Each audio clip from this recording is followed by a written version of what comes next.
you know. Hello, hello. Hello. Well, hey then. How's it going? Good, how are you, Jonas? Is there real people there today? Last few times there hasn't been, so I didn't drive down. Wow. Oh my goodness. Everyone's fine, been Jonas. virtuals. I was like, oh, should I drive down? No one's been showing up in person, so. Well, we were for you, but it's fine. I'll just tell Holly. What? I like that you say that, but the last 2 months you weren't here in person, so. This is Whoa, month 3. all right. Month 3. I'm feeling a little called Hey, out. third there. time's a Casey's charm. walking out the door in Yeah, about you know, 5 I don't even seconds. want to learn about selling. Yeah. I'm a bartender anyway. That's all right. We're just gonna, well, we can talk about something else, so. Looks like Ryan's jumping on virtually too.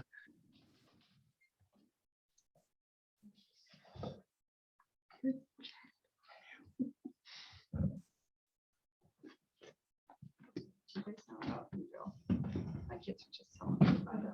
Be real. Okay, you don't. No. It's like. You're more hip than that. It's like this app thing. I'm trying to figure it out because you get like 2 minutes, like people just send what they're doing. Yeah. And so I'm trying to see.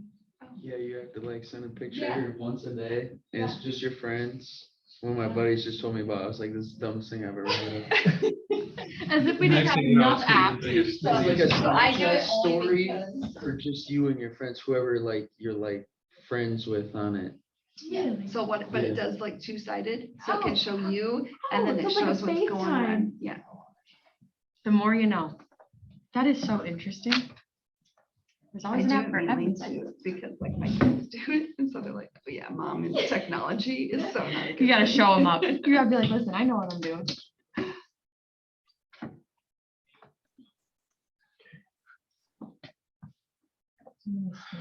But okay, so why does it say that you're late?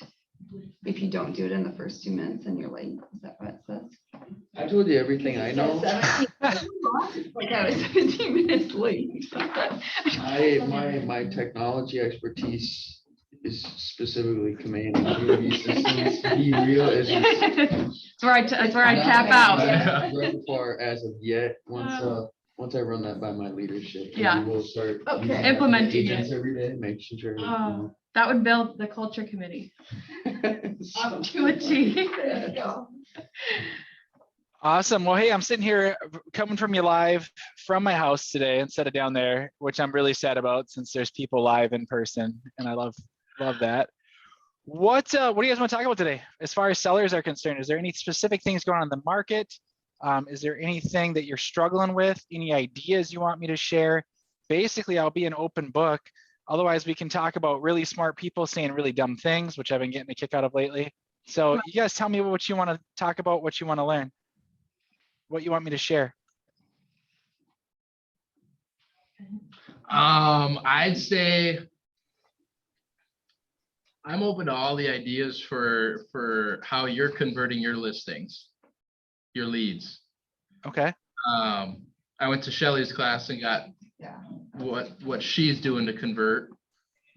So I'm open to getting as much information as possible.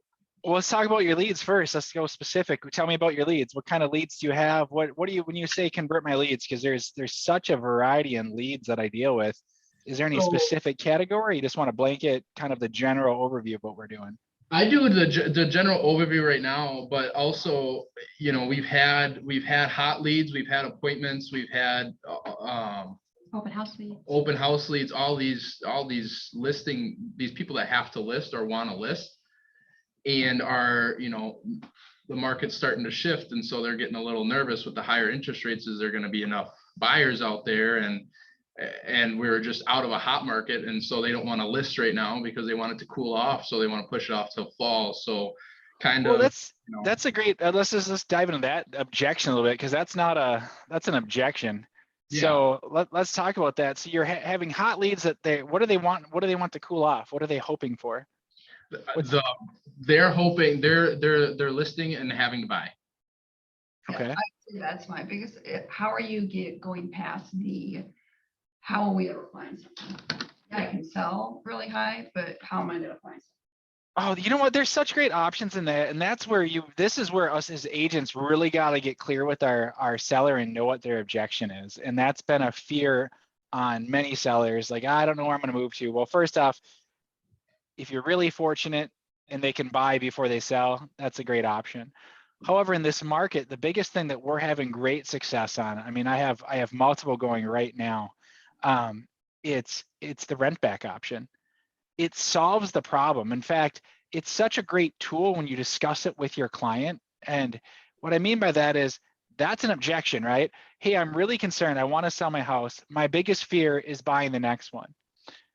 Great. Well, I totally understand. Can you buy non-contingent?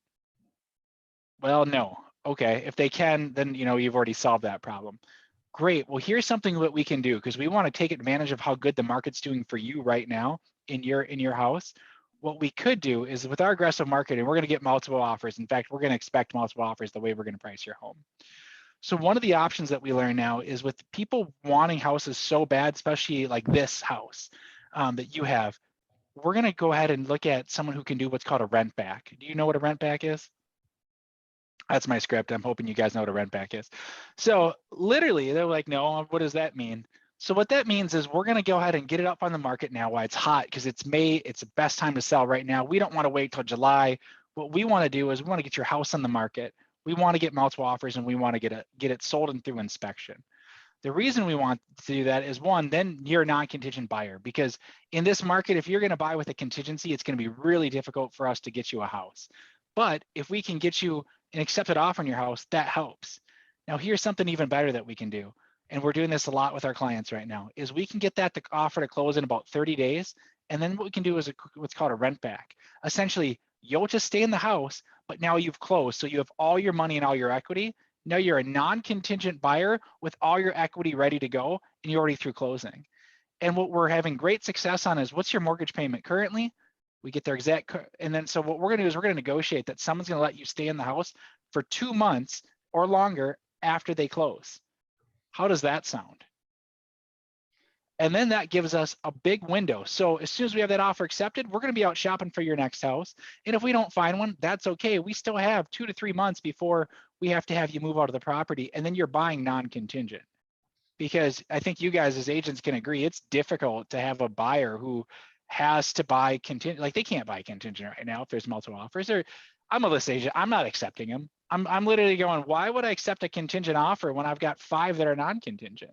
It would just not be smart. Right? Now I've had one client recently and we had 30 offers. She took a contingent one, but it was through it was contingent on closing, but it was through inspection, through appraisal, and that buyer was buying 40% down. So we knew it was a pretty solid deal. And they wrote a really clean offer. They're given a big appraisal bridge. And so that instance, they decided, hey, it was worth the risk. But most of the time, sellers aren't even looking at them if they need to close. They want to make sure that they're getting their money. So is that more the objection you're having? Is that because that would be your solution right there is the rent back? Can I ask you with your rent back, what are you putting in the contract concerning if there's any like appliances go out during those 30 days? Are you detailing that? And is there like a security deposit that title company's holding or who's? Here, I'll go ahead Some and specifics that you're doing with that. so you can modify it any way you want. Generally, a security deposit is just going to be held just like in any other situation. I'll actually pull one up because I have one that we just closed on today that's doing a rent back. So this exact example with this exact objection was literally going on today, or I suppose it's about a month ago because we closed today. And I'll pull up their rent back to kind of just work you through it. Now, once they close, it's really the new owner's problem, right? Because they're a landlord. If you're renting a property and something goes out, that's your issue. And we had that happen last year. We actually had a house we were doing a rent back on, and we were doing like a 3-month rent back on that had a hailstorm. And so it was the new owner's problem, unfortunately, right? They had to deal with it because that was a hailstorm. And so it was not our seller's problem. They had already sold the house. They're now a renter. And so if you're trying to protect, and you got to think about who you're trying to protect. I'm trying to protect the seller, so I'm trying to keep it as a generic and standard rental agreement as possible. I'm not trying to go above and beyond for the buyer. Now, I'll show you the original, you know what I'll do? I'll show you the original rent back because we got real creative on this because we didn't know, the goal wasn't to keep the house indefinitely. The goal was to get a house as quick as possible. So what we negotiated, I'll do a screen share here. Give me 1 second. I'll pull this up. I think that'll be helpful. And I'll zoom in. Hopefully you guys can see. If you can't see it, we'll just kind of talk through it. Give me 1 second here. While you're looking at that, Jonas, Yeah. we've heard the mortgage people say that the mortgages require buyers to take possession within 2 months. Yeah, on FHA, it's 2 months. There is some leeway on conventional. But if it's going to be an owner occupant property, you've got to keep that in mind. So there's two options on that. And this specific house, we had that same situation. This buyer was willing to close in like 3 weeks, and we're like, whoa, wait a minute. That's a little bit too quick. We don't want to close that quick. Let's go ahead and extend the closing out to like 5 weeks, get through the inspection and everything. And then what we'll do is we'll do the contract. That way we get a little bit more time. So you are correct. Mortgages, especially on FHA, they're going to actually enforce it. Conventional, I would say it's more of a gray area. But here's what I'll do. I'll share screen. One, share. All right, so I went into share mode. I don't know if you guys are going to be able to read this at all, but I mean, just a standard rent back, fill it out. And where we got maintenance, it talks about buyers responsible, literally right here in your rent back agreement. Buyers shall be responsible for all repairs and normal maintenance to the property, personal property covered by purchase agreement. So literally, it's their problem once it takes over, which they're the new homeowner. I mean, they're the landlord. You are paying them rent. Now we are paying them a pretty cheap rent because their mortgage payment was only $1,000. And what was unique here is we were prepaying, so they were doing 2 months. So we prepaid 2 months of rent essentially. And then what we did, I'll show you down here, which I worked with the other agent on this, is basically that we could adjust our closing date and our rent back agreement, and they would pay us $33 a day back, essentially, so that we could move it up. If we didn't have to use the full 2 months of rent back, which we don't actually. We ended up doing a whole new rent back because actually at the end of May, they were able to find a house and they're going to close at the end of May and be out of the house. So the new owner is taking possession June 1. So. But I would definitely get familiar in your rent back agreement. It is super powerful, and it actually explains, who has to have insurance. It explains that the seller is going to keep the utilities in service. That would make sense, right? Any tenant is going to pay utility bills typically, but maintenance is going to be on the new buyer because of the new landlord. Any questions on that? Anything you guys want me to blow it up or make it? Otherwise, just pull up that rent back agreement. It's kind of self-explanatory. It's a nice short rental agreement essentially. Jonas, I got a question for not necessarily having objections with your own seller, but from a buyer's perspective. Have you ever had, if they're going to list, you go under contract and you close, you ask for a seller rent back, blah, blah, blah. What if they just asked to push the closing back to when the end of the seller rent back would be? You got to be a good agent. You got to work with their agent. So the reason you want to do the rent back and the advantage to your client, and you're representing your client, the huge advantage is now they're a non-contingent buyer. So if you're pushing the closing out, which you can do, it's just making it harder for you as the buyer when you have your buyer trying to buy, right? Versus being non-contingent, because now it's still contingent on closing, and you can say, hey, they're already through appraisal, they're through inspection. That's going to help you. But we're going to say, hey, we're really looking to get this closed so that they can go ahead. You know how hard it is to buy in this market. And that's their concern, is we need you to help us because they need to get into a house. And so, as you know, it's hard to buy in this market. So it would just be harder to have them without this house closed. Now, I would say probably 60% of our sellers are 50, probably 50, because a quarter of our sellers are just go ahead and buying, just buying and then they're selling. Then half of them are still selling their house, then buying. And then this is a good 25, 30% are, and it's based on the price point too. So like this person was selling let's call it 250, move it into like a 350 price point, super competitive. We needed every contingency out of the way. And so you got to get the buyer's agent on board with that. On this specific house, we had like 15 offers. In fact, we had a better offer, 20% down conventional than this offer, but they wouldn't do a rent back, and they wanted to close in a month, and they were not flexible with the closing at all. So we just said no. Like, do you actually want to buy a house in this market? You're going to need to be flexible and work with the seller. And so you really go to work on your buyer's agent, as the listing agent, you go to work on and talk to all the, hey, here's what we're looking for. And so when you've got 5 or 6 or 10 people, who's going to give you the terms and make it as easy as possible? That's what you're looking for. It's not always every dollar, right? That we had higher offers than the one we accepted, but this one made it simple for us to, one, we knew there wasn't going to be any inspection issues because they were only going to be if they're more than $5,000. It was actually an FHA loan, so they were willing to take on all FHA work orders, which we knew was going to be the house is going to be painted. We knew for sure there's peeling paint. So this buyer actually showed up on a weekend and painted the house. I mean, buyers will do this right now if they want to get a house, and if listing agents take the time to work with the best buyer's agents, because the buyer's agent wants to make it come together, the buyer wants the house, and if the other people are not working with you and they don't want to do that, don't take their offer. They're going to make it hard, especially if you have multiple offers, right? It's different if you only have one offer. Now we're stuck. But if we have 3, 4, 5, 15, I'm talking to the agent. I want to see who's going to make it easy for my seller and give us exactly the terms we're looking for. And that's what we negotiate. And so we picked a great agent who knew, hey, I understand what you're looking for. I totally get why it's so hard. Hey, we'll adjust our closing date out 2 weeks, and then we'll do a rent back for 2 months, the longest we can because it's FHA, and then we'll adjust and pay you back for whatever difference is. And so like we closed today, we updated the rent back agreement today because we were able to get through the new house they were buying through inspection. And it was easy. We won in multiple offers because we said, hey, we're actually closing on our house, next week. It's not going to be a big deal. And so they were super excited about that, knowing that, hey, they're really all their contingencies are cleared. So does that make sense? Yeah. What are the objections are you running to, or what other things with leads are you struggling with? Right now, converting pretty much cold leads, or not cold, but warm leads, trying to get them to the appointment. Do they really want to sell?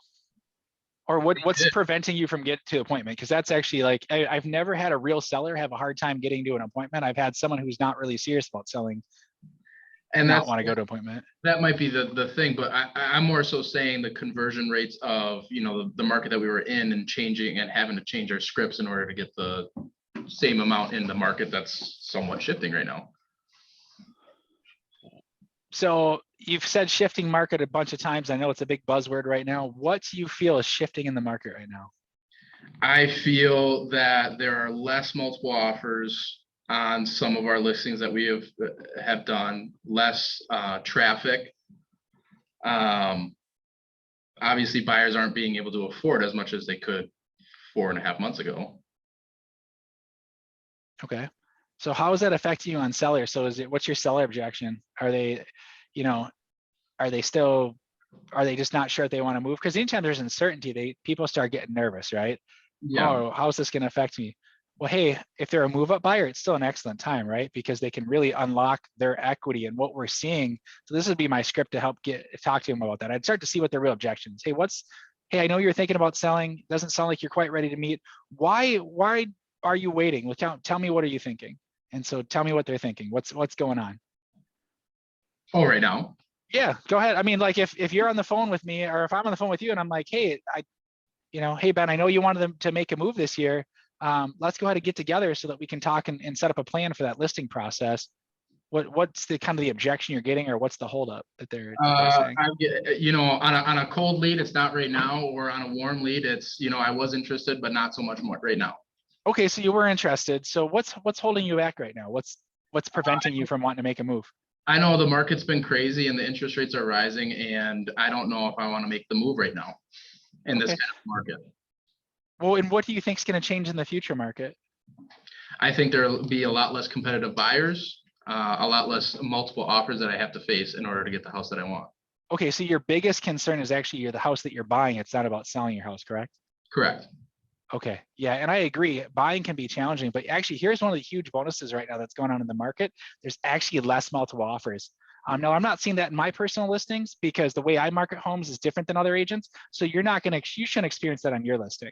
However, since you're in this price point that you're going to move up to the next house, with interest rates going up, a lot of people can't afford that and they don't have the equity like you do that we're going to unlock. So we're going to unlock more equity in your house to help you buy that next one. And it's going to be less competitive than it was 6 months ago, which is really going to be awesome because it means you're going to be able to buy your next house at a lower price. So what I'm concerned about is if we keep waiting, that's not going to be, that might not happen.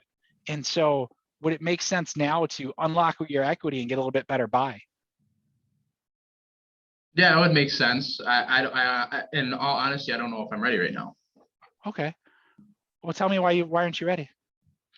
The wife. Do you need a divorce there? I got a great attorney. You got to have really good Cooper rapport. I've actually said that before. You got to figure out what's the holdup with the wife. What's the biggest concern? So all you got to do is get to the root of like, well, why do they want to move in the first place? What's drawing you to the next house? It's the standard stuff. And that's an objection is people are like uncertain, so they don't know, but well, why'd they want to move? Why were they motivated a month ago? Why were they motivated 6 months ago? What was exciting them about moving? And you got to go bring it back to that. You know, that's, hey, why'd you want to move 6 months ago? You know, hey, you've been thinking about moving for a long time. What do you think is going to change in the future? Because what we see, even though the most conservative viewpoint on real estate says that home values are going to go up by 5% this year. So what I'm concerned about, since you're moving up, let's say you're at a $300,000 house and you're going to move up to a $500,000 house, that 5%, it's going to cost you a lot more money on that $500,000 house than on your $300,000 house. So you're going to actually lose money if you wait. And I wouldn't want you to lose money. People are afraid of losing money. So my biggest concern if you wait for a long time is you're going to lose money. Are you okay losing money?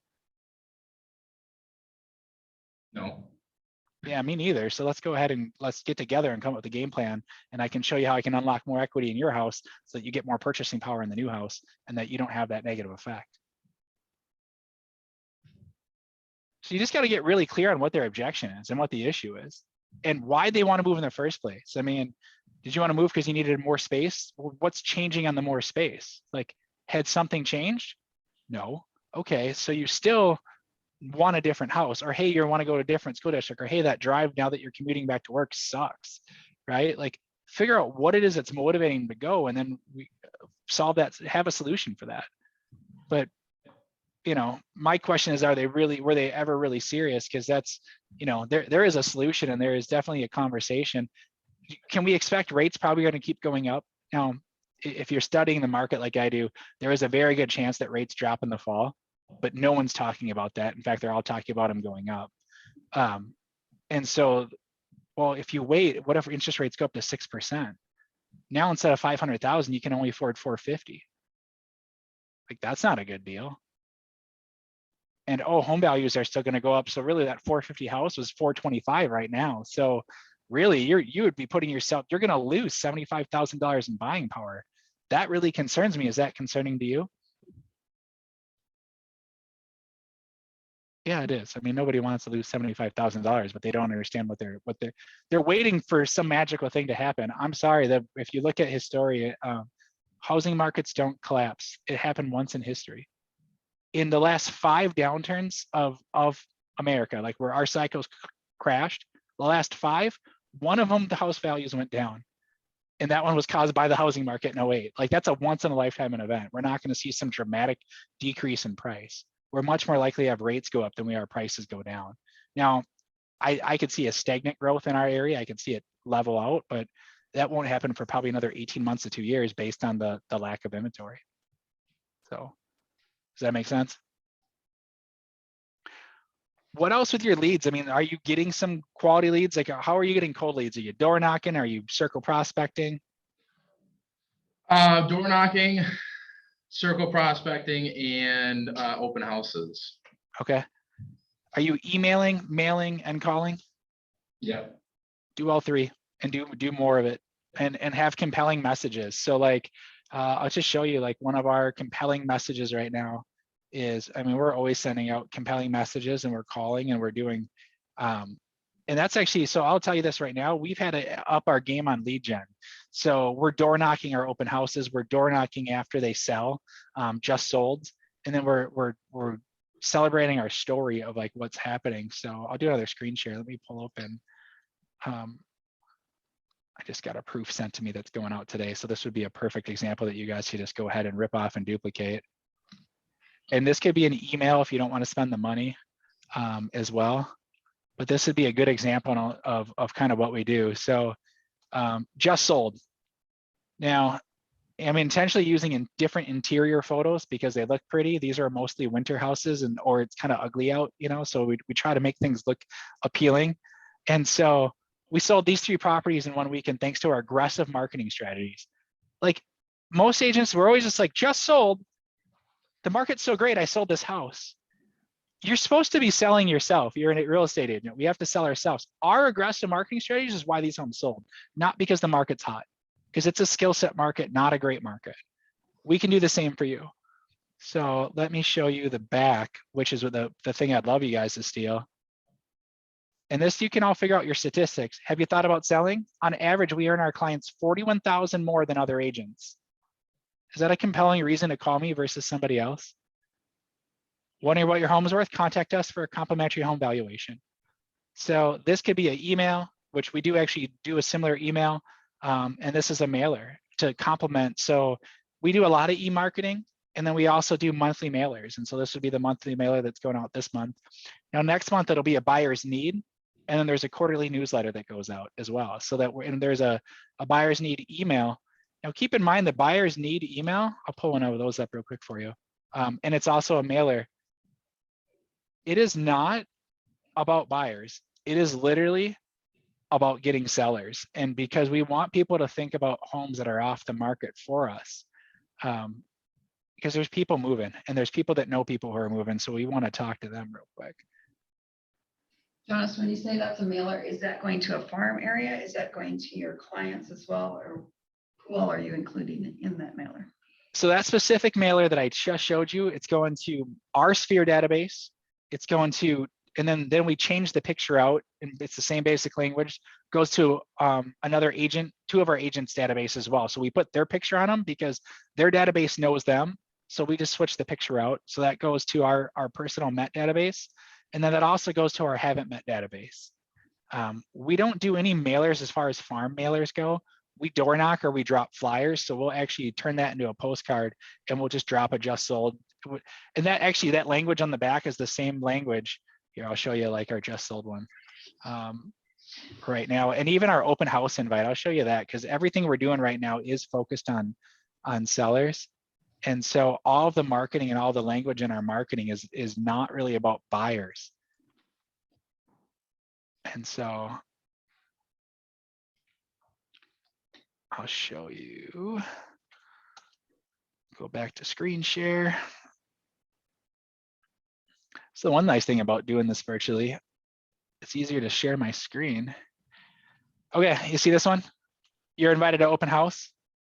So this, we print this into we have rapid printing, print this into like a postcard, and then we go flyer the neighborhood. And we do about 100. And then look at the back. Have you thought about selling? On average, we earn our clients 41,000 more when they work with us. Same basic language, right? It's literally about the seller because we're inviting the neighbor to the house. And so what we're finding is we're having great conversations with neighbors, and then the neighbors want to know what their house is worth. Well, great. Why do you want to know? Well, I'm curious. Great. Well, have you thought about selling? And now we've got a lead to go ahead and take a look at.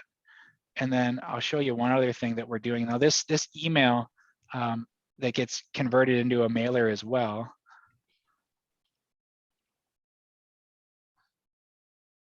So this is all done through command. Hey, we have qualified pre-approved buyers looking for homes. Do you have an off-market property that matches one of these buyers? Do you know someone with a home that matches these descriptions? Are they thinking about moving? And so we give a name, we tell them kind of the description they're looking for, right? We follow that along and we email that out. Now that gets emailed out to all of our Met databases plus our huge Haven't Met database. So we're constantly emailing things like that to our Haven't Met database. That would be your open house leads, circle prospecting, online leads from Facebook ads. We save all that data and we send that out to everybody because you'd be shocked. It's really the Mets who gravitate towards that. And oftentimes though, we will have a client call us and say, hey, my neighbor is actually thinking about moving. And so if we got an off-market lead, unfortunately, we were trying to get the listing on it, but their friend's an agent that they're purchasing with and who they're purchasing that person's listing. So it was like a hard objection to get through. But we found a house in White Bear based on one of our databases, basically one of our sphere contacts said, hey, one of my neighbors is moving and that house should list between 825 and 850. And I talked to the seller this weekend. If we had a client that I could bring in there today, he's like, I'll do 750, not going on the market and still pay you. Because I assume he assumes he's going to list at 800, but in all reality, I'm like, that's a killer deal. Now, unfortunately, our buyer who we thought was going to be a fit wants to cap out at about 650. They don't want to go to 750. So it's like, that's why this stuff matters. Is one of our Mets saw this and said, oh, hey, I know a client who has this house. They're thinking about moving. So it's a warm connection that way.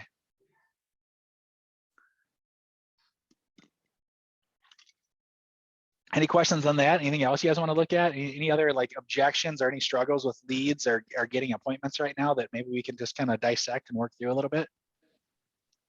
Are you doing anything with your listing prices? Are you still listing the same amount that you were a month ago, or are you bringing that down a little bit? So here's the deal on that. This has actually been kind of fun because I have another listing agent on my team, Craig. He's been pricing at the upper end of brackets. We believe in like the $25,000 pricing bracket. So we just priced one at 340. I thought it should have been closer to 325, 330. And then it was in that 325 to 350 bracket. And so it was interesting. We had very low showings and no offers. And then 2 days on the market, we were actually going to do a $15,000 price drop. And this is why it's super important to call the listing agents and talk to them for your buyers. Is someone who had been bid out a bunch of times, saw it, they came in and they ended up offering us $5,000 over list price. And that's happened to him twice because he's pushing higher on the bracket. I always price lower in a bracket. I always try to go on the lowest side that my seller will take versus trying to get every dollar because I know that statistically we're going to get multiple offers and it'll go up. So all of our properties are, I should say all but one this year, I've sold multiple offers on my listings. Now his last 2 listings didn't go multiples, but both times they both sold over ask price because someone who was sick of being outbid saw it in the market on day 2 or 3 and came in and gave us a really strong offer. So I do think pricing really matters. I think having that conversation up front is, hey, this house was priced at 450 and sold for 480. Well, you know what? It sold for 480 because they had 10 offers. We might not get 10 offers, so we probably do need to price at that same 450 or 460, somewhere in between there so that we're not going to overprice it for the market. And I think that conversation is super important to have. And that's why I also think it's important to call listing agents because both of those buyers agents, had they called, they probably could have got info or could have learned that and he's a dynamic negotiator. So he's not going to give a lot away, but most agents will give, oh yeah, we're thinking about doing a price reduction, Now I did have one, that's why I said I had one seller that didn't take my pricing advice. I wanted to list at 325 thinking we should get multiples. She wanted actually 350 or above. In fact, she called me to say, is pricing is priced right at 350? I said, no, I think we need to drop it. And she no longer wanted to have a conversation with me because she was actually calling for me to raise the price. And so in that instance, same thing happened was we had activity, but everyone kind of felt like it was on the high side. So we ended up taking an offer 10 grand under ask price. Still a pretty clean offer. And the seller actually got pretty rational and she said, wow, you were recommending 325 to get multiples to maybe sell at 340. So I'm feeling disappointed, but in all reality, you got exactly what you said at most I'd get for my house. And so having that conversation up front and then reiterating it multiple times that, hey, this is the price I think you should be at, or hey, I recommend here, we're going with your price. So then you're also looking like the expert. Thanks.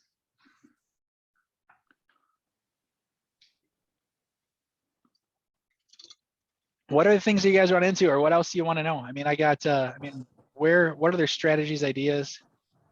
Hey, I got a Denise. question for you, Jonas. Where are you getting your emails? Do you ever get them from like Remind? I know our Shannon harvests emails from Remind. Do you get them or from Remind's super cool, for sure. I mean, get any data source you want. So ours, we've built over the years, like our Haven't Met database. We've literally built over the years of different social media leads. Every lead that's ever come in, we save. All right. And then we market to it. If we try to convert it right away, and if they're not serious, we just keep dripping them until they unsubscribe or die, basically. And so that's been our big ticket. And I probably Out of that, there's about 2,000 people in that database, maybe a little bit more right now. And we're pulling anywhere between 5 and 10 deals a year out of it.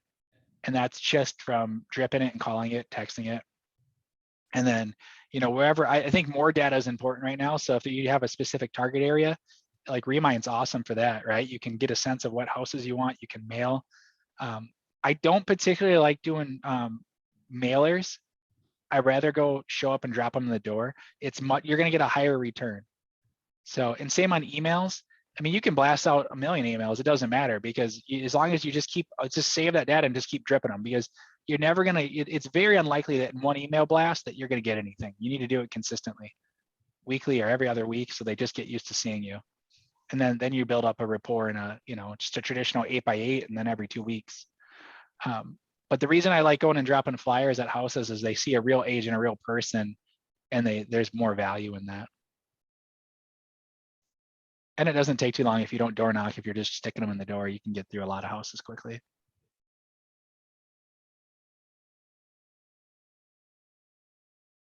So I got a question just for for the command leads that are coming into Facebook and online.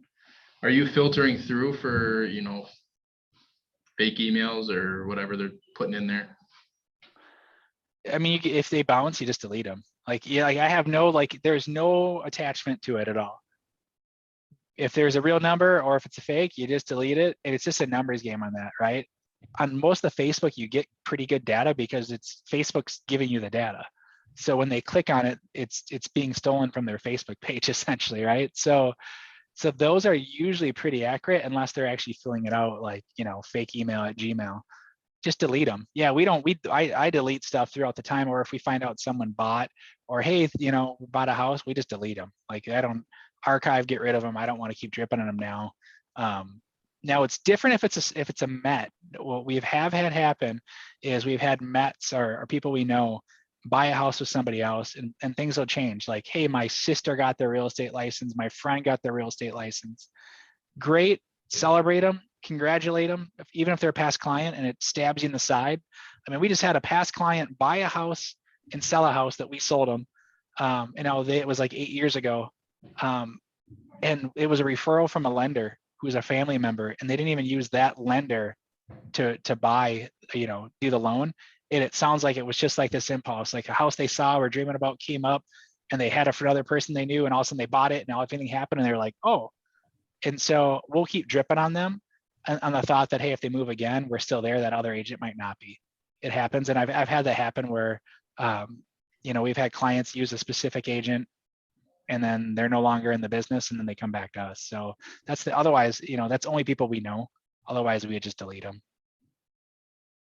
Or if they say unsubscribe, delete. Like, I don't want to waste any energy on that. I don't have any emotion on it because the goal is just to go create more leads, whether it's Facebook leads, open house, whatever.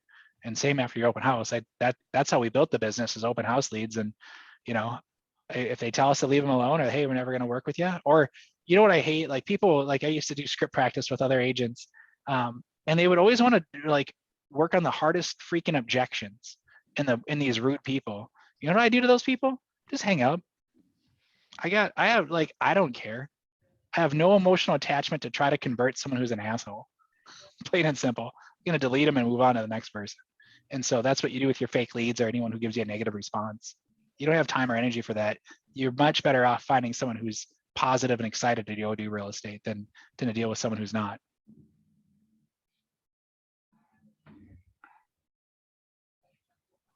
Any other challenges you guys are running into? Anything else that's kind of like on your mind? I mean, I'll share whatever you guys want to, any of our stuff I'll share with you. I'm not opposed. Or any other weird objections or, ideas you're looking for.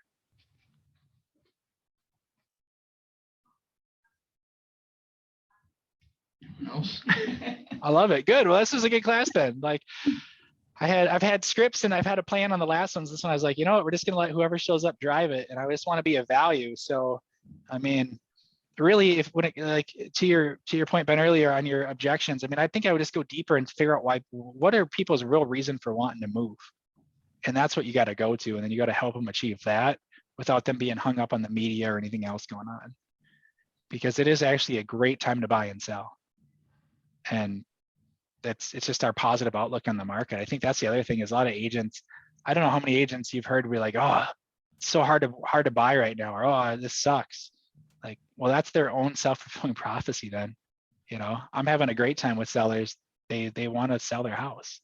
You know, they want to take advantage of the opportunity in the market to move up to that next better house. So that's what we got to, that's our messaging right there. So what are your go-to scripts for any objection? Just a general one. Any objection? Like if I'm in a meeting or trying to get the meeting, like am I in the appointment or not at the appointment? Not at the appointment. So I'm gonna always go back to motivation. Okay. Hey, so in the past you thought about making a move. What's changed? Oh, this changed. Oh, that seems like a reasonable thing. Well, or why'd you want to move in the past? You know, what was exciting about that next bigger house or having that home office or being closer to work or school, or, you know, why do people move? You know, what's the reason?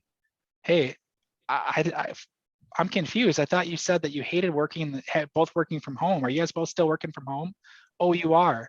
Great. So how's that going, not having a dedicated workspace? Not very well. Okay. I think it's probably like, I came across some really good properties that would have dedicated workspace. Would that be of a value to you? Right? It's always going back to what the real objection is and then going deeper, because the objection isn't the objection. Oh, I'm just going to wait. Well, that's not an objection. They're just trying to brush you off. Great. I totally understand waiting. That makes sense. Well, what are you waiting for? Find out what they're waiting for, right? That's not a real answer. There is something else there. So you got to go a little bit deeper and uncover what the real issue is. And then is it a real objection that you can handle, or is it a legit thing? Like sometimes when you dig deep, you find out, oh, actually this thing's going on and it's really a bad thing and I need to work through this situation. And then you're going to be there for them and be like, yeah, I totally get it. That's a really rough situation you're working through. And I agree, you got to go ahead and get through that. So, I mean, I'm seeing that in divorces. I'm seeing that in things like that, where it's like, you know, people are paralyzed because there's some negative thing happening in their life. Well, okay, that's a little bit different than, well, I'm going to wait because the market's hot. I'm worried about buying a house. Well, hey, great. Let me show you how I can get you into the house that you want to be in. You know, and you're just coming of a value service to them. And they're like, oh, that makes sense. Now I get it. Yeah, I definitely want more space. And I definitely think I can do it in this market. But it's all about what we're telling our clients. So.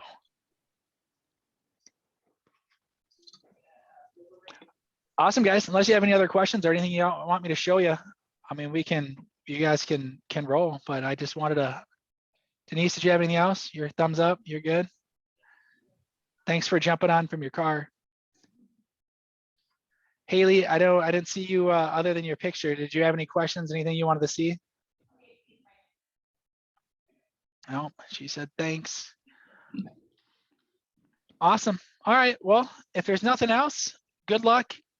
Ben, think about it. Write down your objections that you're actually getting with your hot leads that you would say are hot, or your warmer introductions. And then let me know, and you and I can even role play those a little bit. I'm not I'd be happy to do that, where let's figure out what the real objection is and then work on going a little bit deeper, because, you know, if it's I'm afraid to buy, there's a solution. Oh yeah, I've worked with so many people that have that same concern. Let's go ahead and dig in a little bit deeper, and I can show you how you can buy in this hot real estate market and still maximize your value. Sweet. So Thank you. awesome. All right, talk to you guys later. Bye. Hi, Jonas. Bye. Thanks for jumping on.